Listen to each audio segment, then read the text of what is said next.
enfin un budget. Vous savez, Ouais. c'est la meilleure des choses qui soit arrivée à l'économie israélienne depuis 3 ans, sans exagérer.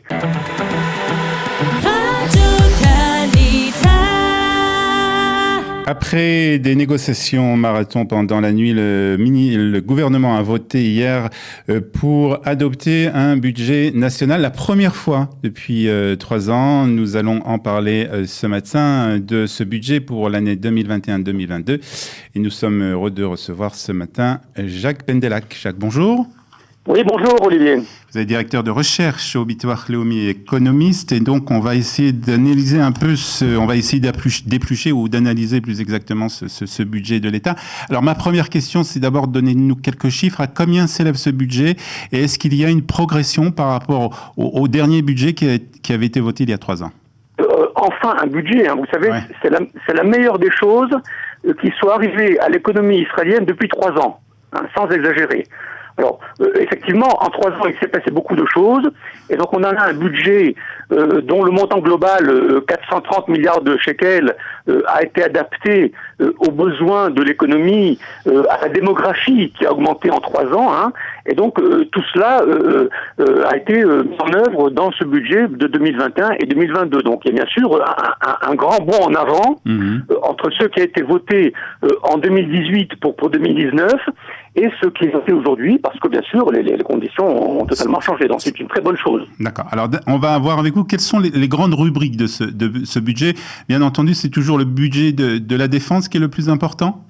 Alors, c'est le budget de la défense. Cette année, il y a un second poste qui est gagnant. Je veux dire, il y a 2 gagnants dans ce budget. Il y a la défense et la santé. La santé, pour des raisons que l'on connaît, va connaître une rallonge très substantielle. Et donc, effectivement, ce sont les 2 postes qui vont sortir gagnants de ce budget pour 2021 et 2022.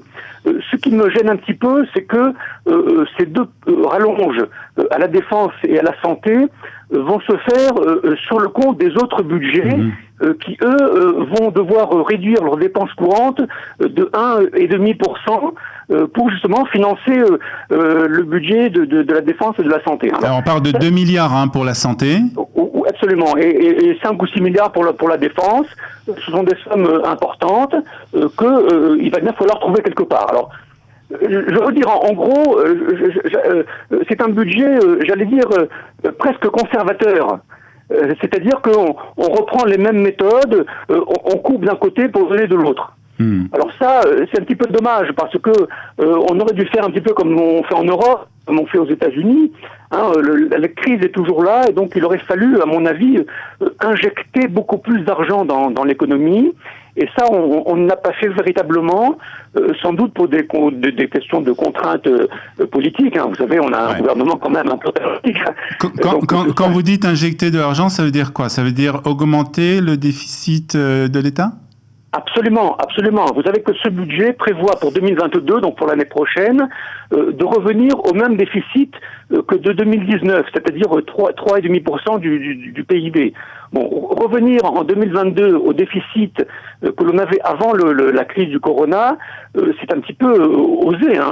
On est encore en pleine crise, on a encore des chômeurs, on a encore des faillites. Donc on aurait dû continuer à injecter de l'argent pendant les 2 ou 3 années à venir, et ça, je ne le vois pas véritablement. Donc on n'a pas vraiment un budget interventionniste, on a un budget très modéré finalement. Alors quand même, je voudrais qu'on parle justement, parce que bien entendu, un budget est toujours un instrument pour mettre en œuvre une politique sociale et une politique économique, et puis aussi une politique en termes d'investissement. Alors est-ce qu'il y a quand même des nouvelles, des directions de ce budget, dans ces secteurs? Oui, alors bien sûr, on va mettre en œuvre tout un tas de réformes qui ont été bloquées pendant 3 ans.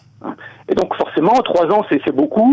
Et donc oui, alors il y a des réformes dans le domaine de la santé, on l'a dit, dans le domaine des transports, le fameux métro de Tel Aviv qui va relancer, une réforme dans l'agriculture, dans la bureaucratie, dans les services publics, dans le secteur arabe, dans l'environnement. Il y a toute une série de réformes que le pays attendait depuis longtemps et qui vont être relancées, j'allais dire des réformes un petit peu pêle-mêle, parce que vous savez, le gouvernement démarre, donc forcément, il ne peut pas tout faire en une fois. Bien sûr. Et donc, on apparaît au plus pressé, j'allais dire.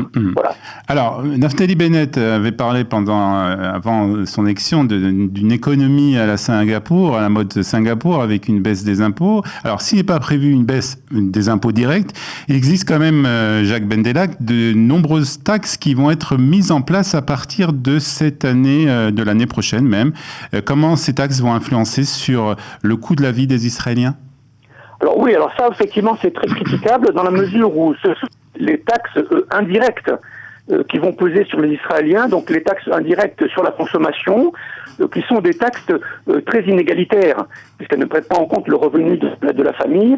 Et donc là-dessus, effectivement, ce sont les familles les plus défavorisées qui risquent d'en pâtir. Vous savez, c'est pas un budget en faveur des couches les plus défavorisées. Ah oui. C'est pas un budget qui va relancer le revenu des pauvres, justement parce qu'on va taxer.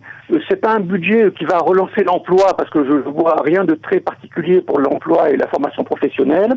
Et donc c'est vraiment un budget, j'allais dire, de transition, parce qu'il fallait, encore une fois, parer au plus pressé, pour relancer l'activité économique. Je ne vois pas, par exemple, de réforme de la protection sociale, qui est importante à faire parce qu'on s'est rendu compte que le Covid a touché très fortement à la protection sociale. Je ne vois pas de réforme du chômage, des allocations de chômage, de réforme pour les indépendants.